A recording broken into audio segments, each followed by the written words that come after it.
There's a group of Australians that has grown in size. You wrote a brilliant piece in the News Limited papers about single parents and this stigma and shame that's been attached, but there's now over 1 million.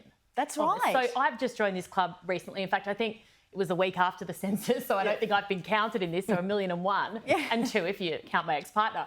But what's changed? Look, look, there's 1 million of us now, and I'm a single parent. There's 5.5 million conventional, well, let's not call them conventional, let's call them intact families. Erin, I really, really loathe the term single mum. It's so pejorative. It comes with the notion that you're feckless, that you're failing society, that your kids are going to be problematic. And since you're starting out on this, I'm going to say to you this thing.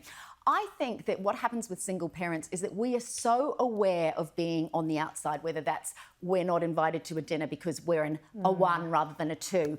We don't get to superannuation. You're allowed to put money in for your spouse. But what happens, where's the alternative, lever for us and that sort of thing? But I think what our children are, and my children are now 21 and 18, and I think what we teach them when we're a single parent is that this is what it's like to be the other. And I started this column by writing about the fact my daughter has an asterisk next to her name when she was, and saw it on the school roll when she was in year 10.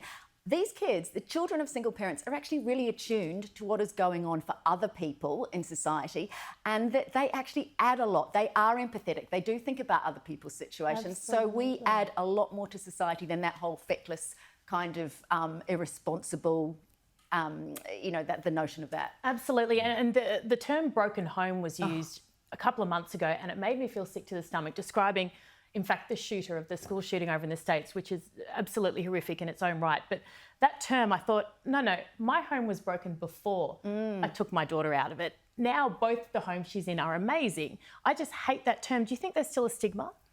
I think there clearly is still a stigma. I think research may well show that the best environment, all things being equal, is when you have a child and a mother and a father and it's the family unit. But it doesn't always work out that way. And everybody needs to appreciate that sometimes it's better when it is broken up for the child's sake more than anything else. The ideal, of course, is because then you're both with your child all the time. That's the ideal. There's but it's always just not exceptions to ideals. That's why they're ideals. You aim for them, but you don't always achieve them. And I mean, I'm fortunate I'm not in that situation. But as you said, there's 1 million individuals who are, or families who are. And let's rename it's them. not a small group of people, right? Yeah, and let's not call them single mums or single dads So what do we anymore. call Let's them? call them one-parent households. That's what that's the descriptor. Instead of labelling the person, have a name for the household. I mean, we've now got a Prime Minister who's the son of a single mum and is now a single parent himself. So, it's normal now. And of course, I was just going to say, not every situation is because of divorce or separation either. I mean, there's a lot of people who are widowed, for example. Absolutely. I mean, they would count as single parents, but that was nothing to do with the relationship. It was just an industrial accident or something. Oh, so it's fascinating. the stigma needs to change. Can I tell you, broken family, I don't call it that. I call it a different shape of whole. I love that. That's a beautiful term. What a lovely note to end on, because there's been a lot of tough things in this show so far. Michael McLaren, thank you so much. Angela Mollard, you're a gem. Thank you so much. You're a gem too, in case you were worried that I hadn't said that to you.